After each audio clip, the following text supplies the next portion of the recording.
Good morning everybody. Slightly different circumstances you find us in here today.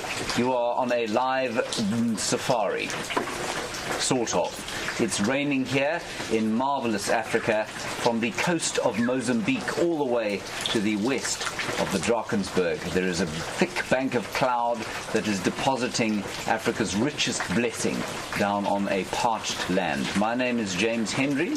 To my right is Stefan Winterboer. Good morning. And we are here to sort of just have a brief chat about life in the wild. And please send through any questions you might have.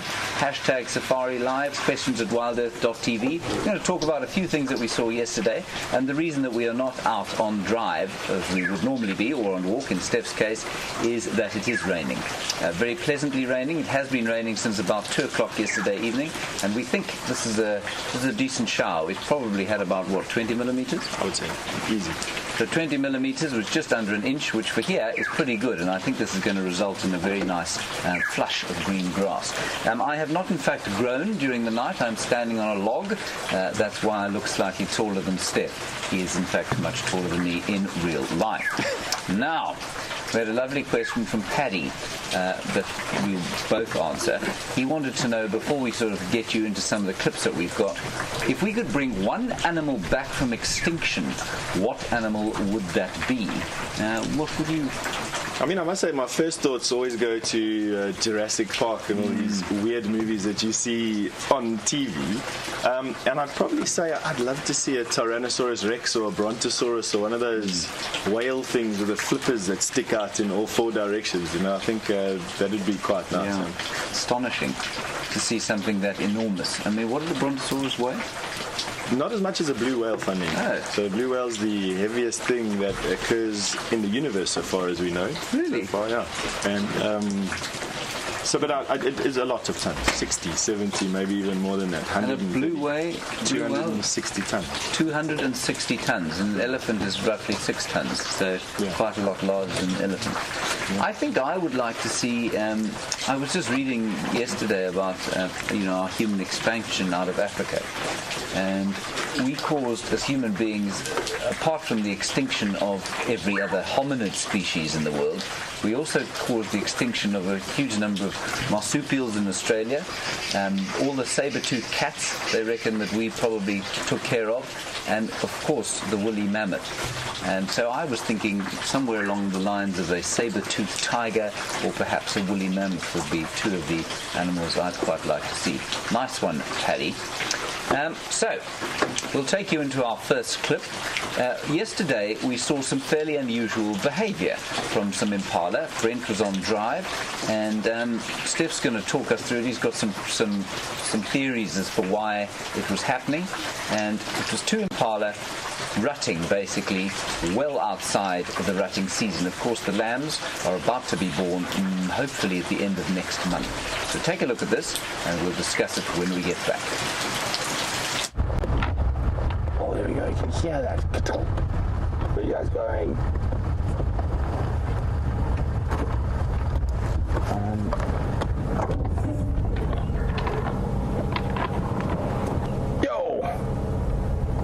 It's unusual to see them fighting this strongly this time of the year. Oh, almost looks like they got locked there for a second.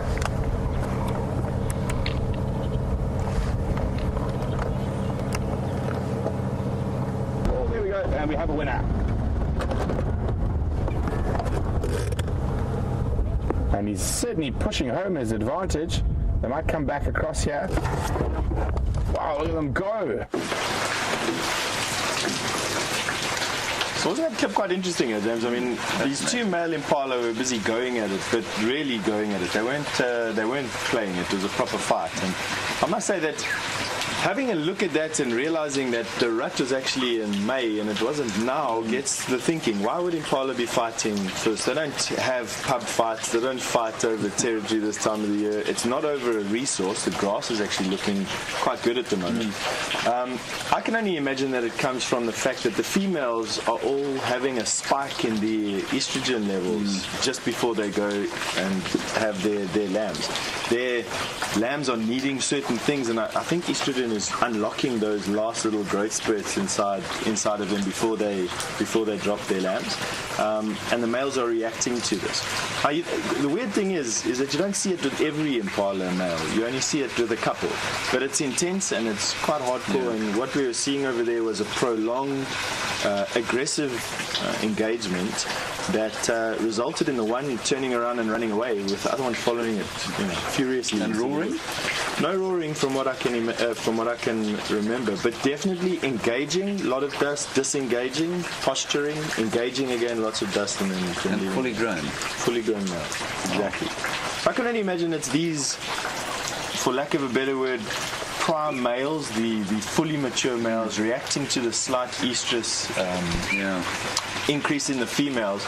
And this time of the year, the males and the females are actually starting to reform these amalgamated groups again, these groups where males and females are all together. Okay. And they're starting to bunch around, A, good feeding areas, and B, it's just good to have more eyes and ears around when the babies finally do come around.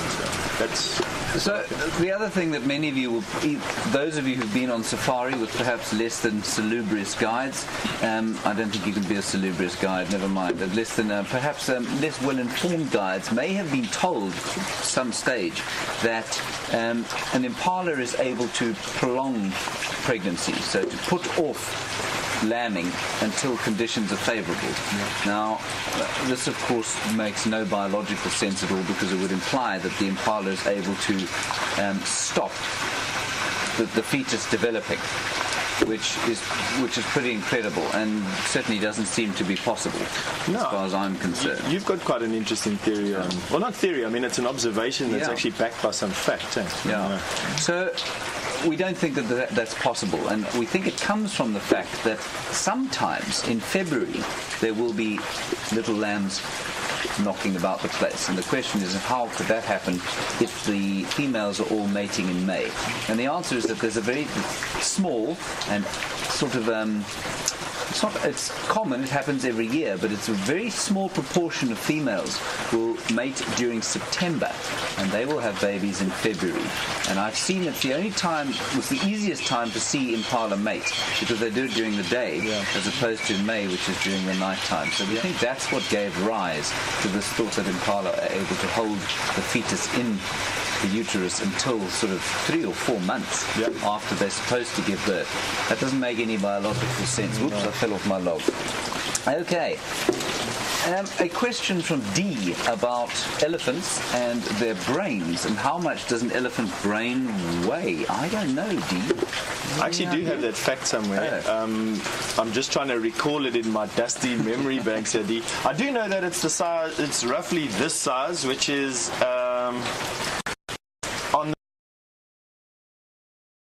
the soccer ball, maybe as big as a soccer ball, just a little bit bigger than a soccer ball. I'm wanting to see. I've seen two people pick it up. Let's call it 10 kilograms, 10, 12 kilograms. I wouldn't say it's anything more than that. Yeah. Nothing. 10 kilos of brain. That's almost as big as Steph's brain. Not quite. Much bigger than mine, definitely. Then a question from Vancouver, where I believe that the weather is probably quite similar to this most of the year, so I've heard. Debbie, you want to know about rhino, and it's an interesting query. Rhino are blind, almost. Well, sort of. I'll tell you a few stories. I don't think they're quite as blind as we think they are, and I'm sure you probably agree. You want to know why their eyesight is poor, and what other senses have they got to survive, and what would be this is the interesting part of your question, what would be the evolutionary reason for having an animal that lives in the bush that doesn't have great eyesight? Because it seems to be one of the only things out there that has bad eyesight. Steph? I'd like to split the discussion here between black rhino and white rhino, because I think there needs to be a discussion about both. And I'd also like to make the point at this particular stage that rhino, we think they look quite prehistoric because they've got this big horn on the front of their nose, and we're used to things with horns coming out of the Jurassic area or some other funny name. But rhino, from an evolutionary point of view, are actually quite new. The body structure that they have currently is actually quite a well-developed body structure.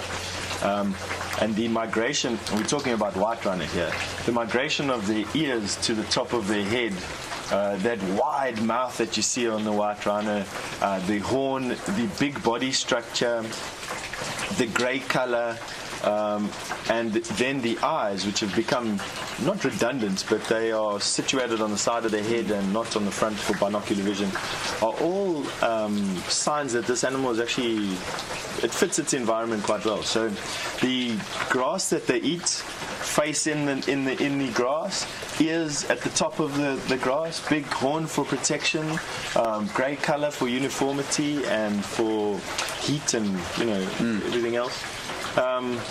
So I would say that it's just from where they stay. White rhino eat grass. Grass is tall, face in the grass most of the day to feed this big body. It means that you don't really need eyes when you're as big as what you are and you have everything else going for you. So. I've done walks around the place, and of course when you're walking you're that much more careful and that much more aware of what's going on, and you try and be as silent as possible.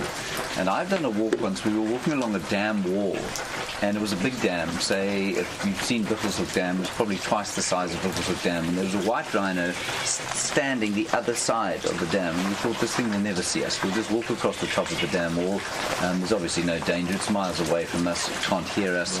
It can't smell us. Wind was right. And we walked across the top of the dam wall, and there's absolutely no question. This thing looked up and it saw us. No question. That said, I mean, you've probably had situations where you've been in the bush tracking, and you can... I remember an incident of a rhino probably 20 meters away. I was looking, and I looked up, and there was this thing just kind of grazing along. And then it sensed, it heard me, and it looked up. Now, did it see me? It didn't feel like it saw me, because I walked very silently off to the right, and its head didn't follow me at all. So whether it was, it was kind of looking around, whether it couldn't see me or whether it just didn't care that I was there, I don't know.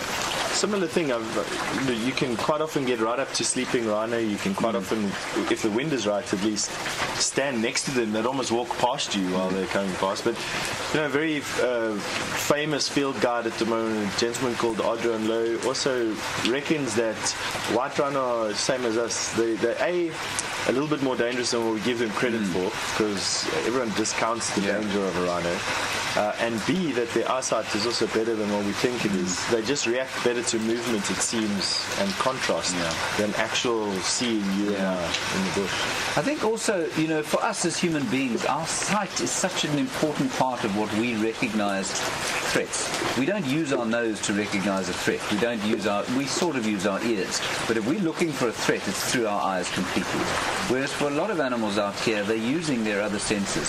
Smell specifically, and you've all watched us, or a lot of you have watched us driving around in the vehicles. We stop next to a buffalo bull, and it looks up kind of and then sits down again, and the wind shifts and comes from behind you and blows into it, and suddenly this thing lifts its head up and looks at you like that. And it's because they're assessing threats in a different way from us. So maybe rhino do see a bit better. And black rhino? Black rhino, I think their eyesight is definitely better than white rhino, and I think, for me at least, if you take it, the two parts, their habitats, even though the bush that black rhino inhabit is also quite thick and leafy generally, they definitely have a better visual sort of, adaptation. They definitely see better than what white rhino do for me. But once again, thick bush, lots of leaves, lots of trees. They don't really need their eyesight as much as what would need a better eyesight? Giraffe, for instance? Lion, perhaps? But Then, on to a different subject. Edward was asking about vultures. And Edward, you want to know the decline in vultures. Is there any noticeable ecological effect in an area like this to the sort of declining numbers of vultures? That's an interesting one. When I arrived here at Djuma, it was after a, say, I don't know, it was a 4 or 5 year hiatus from a proper wildlife area like this. I've been around kind of community wildlife areas, but into the Kruger Park, it's been a hiatus of 5 years. And I have to say that I think that there are fewer vultures than there were when I started in 2000 up at Ngala. I mean, you wouldn't, if something died, anything died, there would be an immediate dissension of hundreds of birds would come flying out of the sky, plumes of them, and now it's just, I read noticed the same thing? I noticed an interesting article yesterday. Was it yesterday? It might have been Saturday or Sunday in the Hoedspruit Herald or whatever you call it, the local newspaper at least anyway. And they had found that the local communities here, there was an increase in the muti trade in vulture products. Now, muti is I suppose a colloquial name for bush medicine or bush cures, and quite often is very similar to how primitive medicine would be. It's attributed to certain facts. A better eyesight, for instance, you'd eat the vulture, part of a vulture, and you'd be able to see better, or deal with a cold better. I don't know what it is, but definitely people are poisoning donkeys. They're poisoning carcasses next to the road, waiting for the vultures to come, and then taking those products and selling it, unfortunately. And I think that is it's a steady, but it's a definite. And I think the days of farmers poisoning carcasses are probably in the past. Tremendous number of poor people on the edges of the park. Up to, I've read 9 million. I know it's probably not quite that many, but it's at least 4 million people live on the borders of the western borders of the Kruger National Park. Most of them living in abject poverty, an unemployment rate of probably up to 60%. The government will tell you it's not that high. The government has no idea. 60% of the people not working. People are desperate. And unfortunately, vultures, unlike the mammals, here do not see fences and cannot be contained. So I think, is there a noticeable ecological effect in the bush yet? There probably is. I haven't seen anything particular that I could sort of name, but there must be an effect. Certainly that we had a buffalo carcass a little while back with the Birmingham boys killed a buffalo here. The hyenas came in and had a bit of a chomp at it, and then it would have been perfect for a whole lot of vultures. We saw maybe 3 or 4 white-backed vultures and maybe 2 hooded vultures. It will be having an effect. Vultures, in my opinion at least, eat more meat per year than all the other predators and scavengers put together. I think they have a massive effect on the environment. And I think, the runoff of it would be more bacteria, more diseases, nutrients not spread over a very wide area, so you're getting concentrations of nutrients. So you're going to get impacts on certain communities of grass, I suppose. I think it's effects that we wouldn't necessarily see, obviously. But after a lengthy period, I think that we probably would.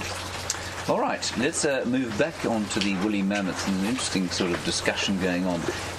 Barbara, Teresa, and Beast. I think Beast, you're in Texas. Barbara, I think you're in British Columbia, and Teresa, I'm afraid my small brain has forgotten where you are. Or we could just offer condolences for losing the rugby on Saturday. Well, quite, yes.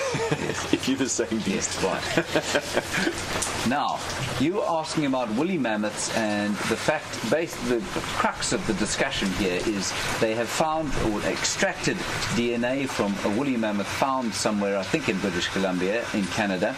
And is it possible, or what do we think about the fact that scientists seem to be close to cloning a woolly mammoth? And I think they're going to, if they do it, they would use an elephant as a surrogate mother. What do we think about that?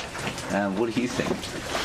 I know they're trying to do it with that extinct zebra, that quagga in South Africa. I know there's been attempts to get dodos back on track and to use it as a mechanism to reverse extinction of a species that's already past that threshold, where there's just not enough. What do I think about them doing it for the woolly mammoth? I suppose I'd have to say that if they're using it as a base to save future generations of animals that are on the brink of extinction, for instance, some tigers or the cheetah, something that's alive today, I wouldn't have a problem with it. But to bring something back from the dead, purely because they just want to bring something back from the dead, I suppose that I have a little bit of an issue with. I think for me it would depend very much on why it went extinct. So was it an anthropogenic effect, or was it a dinosaur that was wiped out by a giant meteor that crashed into the world? For me, I think a mammoth is probably at both ends of the scale there. I mean, a mammoth, they probably went extinct because of us, but obviously there were huge climate factors involved in that as well. I think the world warmed up a great deal, and that probably contributed substantially to the extinction of mammoths. But things like mastodons and that sort of thing, I think it's an interesting one, because so the dodo is completely our fault. The quagga is completely our fault through overhunting. I mean, and that's in the last 200 years. So if they could do that, I would say go for it if you can. But you see, the thing is, as soon as we start fiddling, where does it stop? Where does it stop? A, and B, what are the actual effects going to be? We as human beings are very good. I remember reading about there was a comment made, I think at the end of the 20s, when they discovered the atom. And one of the famous scientists said, we've reached the end of history, i.e. there's nothing else for us to learn. We now understand the way the universe works. From here, it's basically just Phil. We'll be able to figure everything out, from sickness to medical conditions to weather patterns to everything. And we now know that we know far less than we thought we did, and every day we realize how much less we thought we knew, if that makes sense. And what's really important is that a biological system is a suite of variables that very few of us understand in its entirety. There was no weather predictor today. We still are unable to predict the weather effectively. We are totally unable to understand biological systems correctly. We don't understand the human body correctly. And there are doctors who will tell you they do, but there are so many different diseases that we're unable to cure, unable to understand. And you start putting woolly mammoths back into the wild, we don't know what they're going to do. We don't know what diseases they're going to bring with them. We don't know whether they'll be resistant to diseases, perhaps introduce diseases. We've got no idea. And people who tell you that we do have an idea, I think are very scarily walking down the wrong road. Then, totally different tack, of course. We were walking yesterday. I was, and Steph should have been walking this morning, and maybe will this afternoon. And Barbara, you want to know whether we prefer walking, or I think it was riding or driving. So, I mean, there are actually 3 or 4 different kinds of safari you can do. You can go on foot, you can go in a vehicle, you can go on a horse, and sometimes you can go on a canoe or a bicycle. What's your favourite? I suppose it would depend, and I don't always just like walking. And walking is it's nice, you get into the bush and it feels okay, but there are certain times you just don't want to walk. When the bush is very thick, it's not comfortable to walk, you get snagged up on everything, or when it's very hot or very cold or blustery. And drives are nice when you want to go and see a different place, or you want to cover a large area. I'm not a big fan of bicycle safaris, I must be honest with you. I don't mind riding bicycles, I did for many years, but it's not my favourite form of getting around in the bush. Risky. It is. Although in some areas. Evidence suggests that it isn't, but it's not for me. Canoes, once again, I've been terrified on canoes by hippo and crocodile and elephant, funnily enough, and although it's nice and it gets done, and I appreciate what people are doing for the safari industry with canoes, it's not for me. And you? What do you enjoy? For me, I mean, I enjoy walking. Like yesterday evening, Andrew and I were walking around. It was a gentle kind of stroll through the bush. We weren't tracking anything. We were just looking and being careful and listening and just enjoying being on foot. And for me, I think it does depend on the time. I've done a horseback safari. What did you think of that? I think it's fun. I do think that with predators, though, it's you need to be in an area where you really can't see a decent distance. I think to do it in thick bush is probably a little dangerous, because there's no question that a lion on foot. If you see a lion, I would rather see a lion on foot than I would on horseback. you don't know how the horse is going to react, A, and B, you don't know how the lion's going to react to the horse. And elephants? Elephants I saw, and elephant were fascinated. And I think, as long as if you're in a safe area, I'm pretty comfortable that you can outrun an elephant on a horse. I think the elephant would give up pretty quickly. And being on an elephant? For an elephant-backed safari? I'm not convinced that that's... I'm not convinced that that's... I agree with you. We're not... I enjoy walking with elephants. There's a couple of places in Africa where you can be part of the herd and walk with semi-tame elephants. That, for me, was fascinating. But being on the back of an elephant... I believe in karma here, and I don't want anything to be able to return the favor one day. So riding an elephant or eating a crocodile for me are no-go zones. I think with elephants it's interesting because they are so... I think they're so emotionally in tune that you don't have to necessarily tame an elephant to be able to walk with it. Yeah. It can become used to you without becoming domesticated and tame, which I think is amazing. And you see those incredible pictures, especially in Mana pools, of people sitting on the ground underneath trees and the elephants feeding. Have you ever around them? Completely wild elephants. No, I haven't, and I'm really desperate to go up there and be. Does it only happen there? Is a question that I have. I mean, you see these pictures, just like James suggests, these enormous trees with people sitting with their backs against the trees, and these elephant bulls feeding around them, predominantly bulls. Yeah. But I've never. I'm always been a bit nervous to try it here in the Kruger, even though bulls do relax around you after some time. Mama Z. Mijan. It's not Mama Z. Someone else. I've never seen her before in my life. She was very confused. There's a child on her back. It's just how it goes out here, Right. Okay. So that's walking safaris. And driving I think driving is great. If you want high action, high sort of energy stuff, obviously a wild dog hunt with Brent Leo Smith is maximum energy, sort of Red Bull extreme sport. And then you get totally down to the walking side of things. So yesterday, Andrew and I were walking along. We were walking quite quickly because it was getting dark, and we were heading towards the vehicle, and Andrew said, "Oh, stop." And there he spotted what we're going to show you now.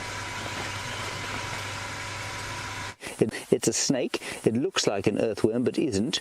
And I suspect the fact that it is... Sorry, I'm talking rubbish. Here's the front end here.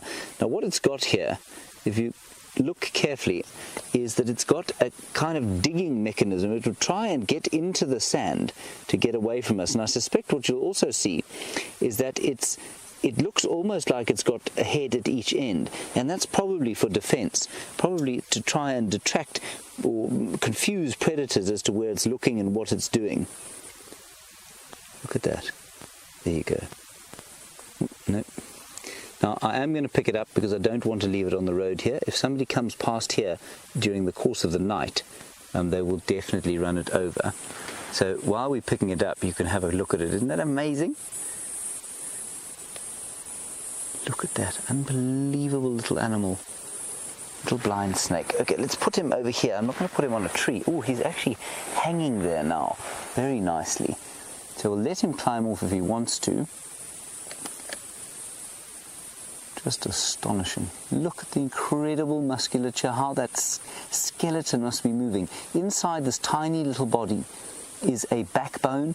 There are a whole lot of ribs, thousands, well not thousands, but probably hundreds of ribs all the way along. And I can actually see his little face there. I think he is probably a little bit stressed now. So let's put him there. Now you can't keep my stick. Give it back. All right, I'll give it to you. There you are, you can have it. Like my stick he did. Isn't that beautiful? Right, so that was a little snake. Now, since recently identified as Peters, we think thread snakes or distance thread snake.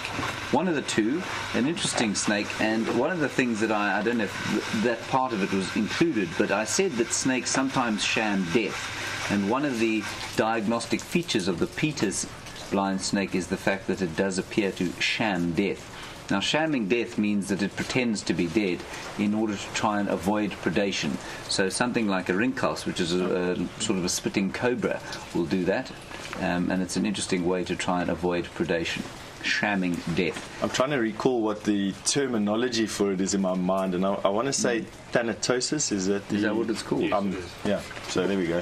Thanks, Andrew. Thank you, Andrew. Andrew's field guarding career coming out there. Well done, Andrew. For the fans. So, but they got quite an interesting. It's quite an interesting little snake. It's something that we didn't realize at all. No. Not me, certainly not this morning.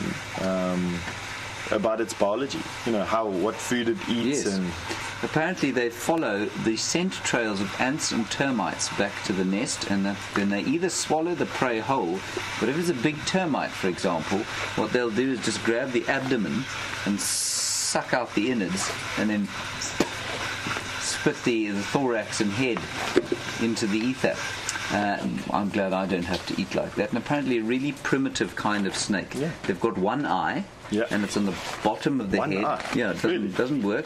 It's totally useless. One lung, and a... What else do they say? Oh, there's some West African species that have got vestigial legs. Now, vestigial means a kind of a remnant leg that is not used anymore. So you can see where it used to have a limb, and has a kind of little sticky outy limb. And so they're very primitive. It's a kind of nice way to see the development from lizards to snakes. So very fascinating thing that. The Peters or distance thread snake. Yeah. Right, let us move on. Brenda, you were worried about disease out here, and you were asking about rabies, and can elephants get rabies, and if so, how and what happens to them? We don't know about elephants specifically, but Steph reckons that all mammals can get rabies. Based on an article, we're having I wouldn't say an epidemic, but there's definitely an increase in rabies this year. Every year seems to have its own sort of thing that comes about in the dry season. It's been rabies this year. And I've read a lot of articles that have been coming through where I stay. They send out articles as, I suppose, warnings of some sort. And one of them stated that all mammals can get rabies. So I would say, based on that, which is written by quite a prominent vet, Tim Parker, in the area, I would say yes. But I've never seen an elephant with rabies, and up until literally this year, I've never heard of it. But apparently all mammals can get rabies. Things like kudu and impala and bushbuck that would generally be quite afraid of people, their symptoms are coming right up to you, excessive salivating, and being attracted to salt licks, which is where they transfer the disease through their saliva. Things obviously that are more dramatic would be wild dog and leopard. They get super aggressive rather than super docile. But it's something that we do take quite seriously, actually. I know every year it comes about. It has these cycles, but I want to say every couple of years, 5 years or so, we have a... Well, the last one I know of was probably 6 years ago in this area. And it's born of the fact, I think, largely that, again, the communities of people on the borders of the park here with no veterinary facilities at all. Often their dogs are very important parts of the family, and often used as hunting dogs. And they don't see a vet ever, so they never get inoculated against any kind of disease. And so when rabies comes through, it really does take off, and it's a real danger. And I don't know if you know what happens if a human being gets rabies, but it's really probably one of the most awful ways to go. There's been one recorded case of a human being surviving rabies, and that was somewhere in Middle America. I think it was Chicago or somewhere up there, and she was put on life support, and they managed to, I think they actually froze her down, if I'm not mistaken. Chilled her right down. Waited for the course of the virus to run through, keeping her core body temperature down, or at least her brain temperature down, and then she pulled her out of it. But apparently not quite the same. I mean, it does ravage the brain. That's what it does to you. And so not a nice thing for people to get. We get relatively few cases of people getting it here, which is merciful. Amazing. And again, so people probably get a bit panicked about the fact that you probably get panicked about the fact that if you come out here and there are rabid leopards knocking about the place and rabid lions, you're likely to be mauled at every occasion. It's not the case. While there is something of an epidemic going on, it doesn't mean that every animal in the park is getting the thing. And certainly it acts so fast on an animal that the chances of you actually seeing and coming into contact with an animal that has it and it then affecting you are so negligible that they're really not anything to worry about. I think the major stress comes about is once you've been infected, there's no cure for it. So I think that's it's like shark attacks. You know, when you get bitten by a shark, there's no sort of turning back, and it creates this unrealistic fear that you have of this thing. Whereas it's actually been part of the natural environment here for probably thousands of years, and we still have lots of animals. We're still able to live in the bush, and we're still able to interact with these animals on such an intimate level. It's definitely not, something that you need to worry yourself too bad. No, definitely not. Right, so the rain is actually sort of letting up a bit. I think that's just a brief hiatus before another cloud kind of blows through. And an interesting question, how much rain will it take to fill the Djuma waterhole? Now, I think that comes from Nancy. Nancy, it will take, I think, probably about 6 times what we've had today, right? Significant runoff. Yeah. Really proper runoff. And normally that comes from a storm rather than this very nice soaking stuff that we've had. This is great rain because it doesn't result in any kind of wash-off or erosion. It sinks gently into the ground. The grasses go, and start to sprout almost immediately. So I think we're going to need some pretty big storms. I think we're looking at probably end of November before we're going to get this significant runoff that is going to fill these dams up. And Buffelshoek Dam is looking pretty dry quite fast. Cream surgery, yes, that's a very good way of putting it.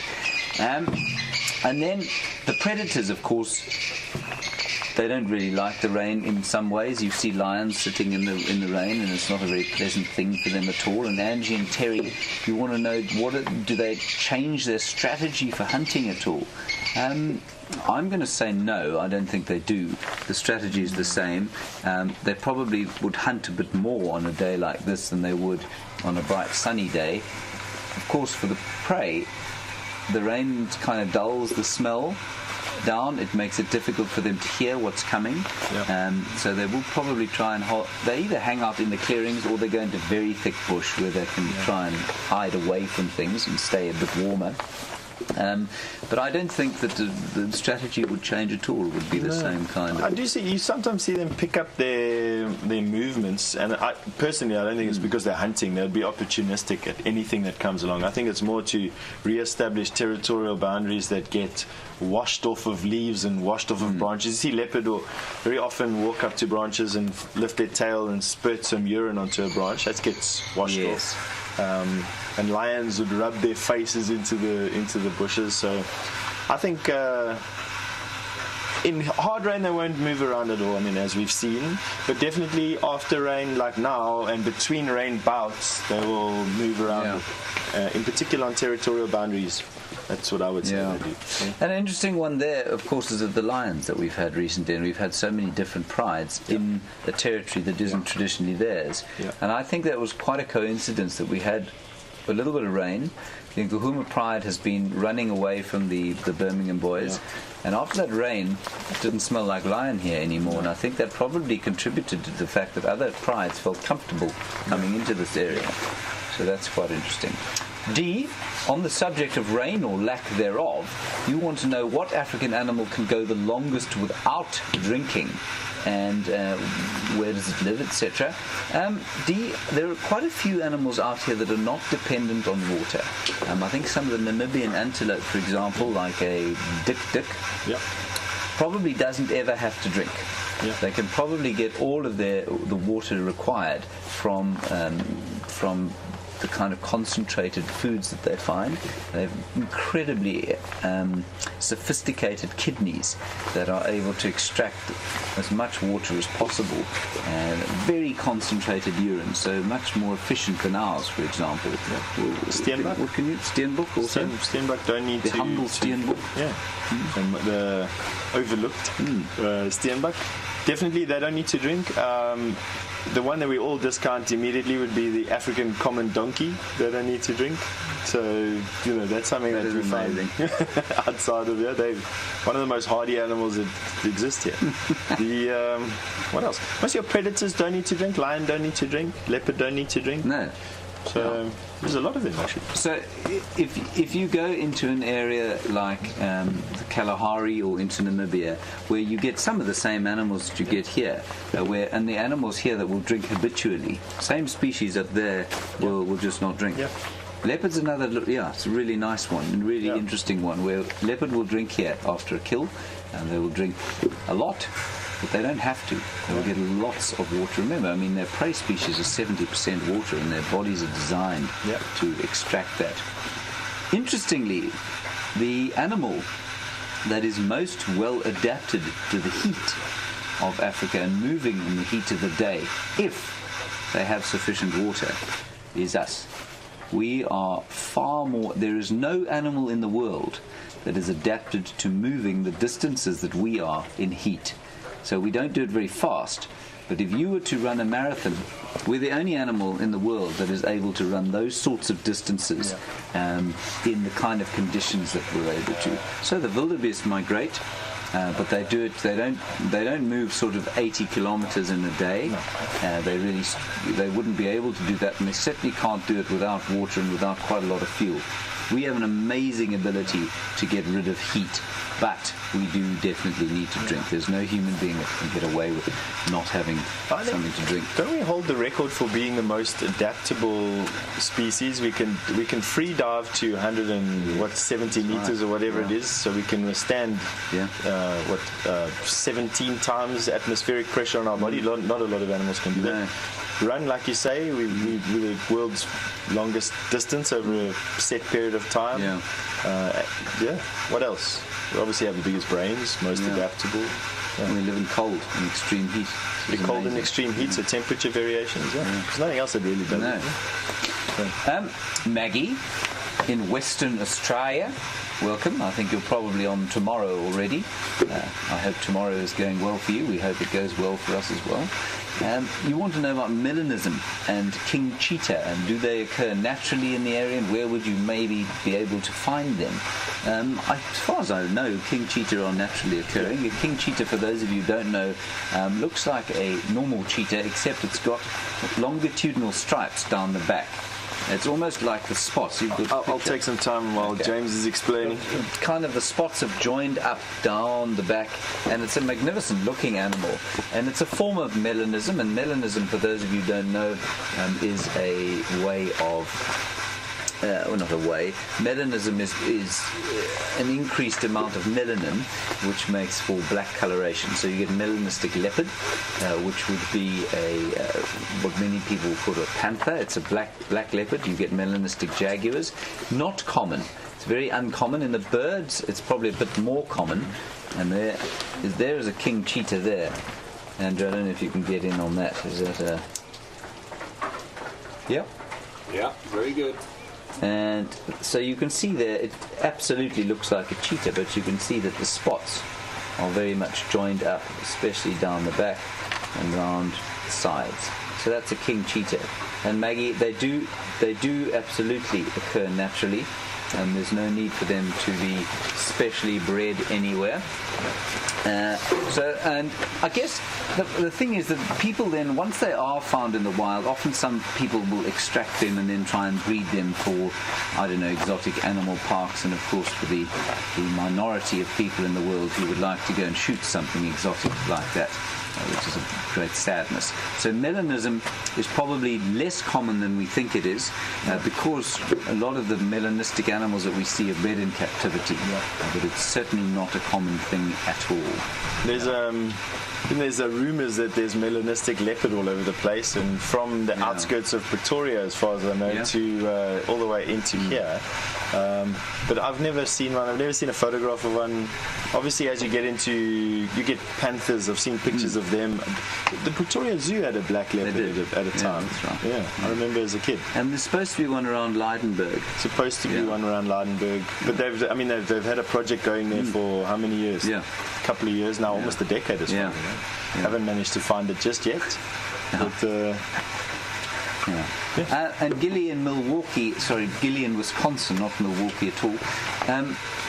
Have we seen melanistic animals? I have seen a melanistic goshawk. That's the main melanistic animal I've seen. So a bird, melanistic bird. And I mean, melanism in birds I think is more common than it is in mammals. Have you seen a melanistic mammal at all? I've seen a melanistic laughing dove, so another bird. And then I saw a photograph out of the South Luangwa National Park of a melanistic genet the other day. Yeah? That's I haven't seen one.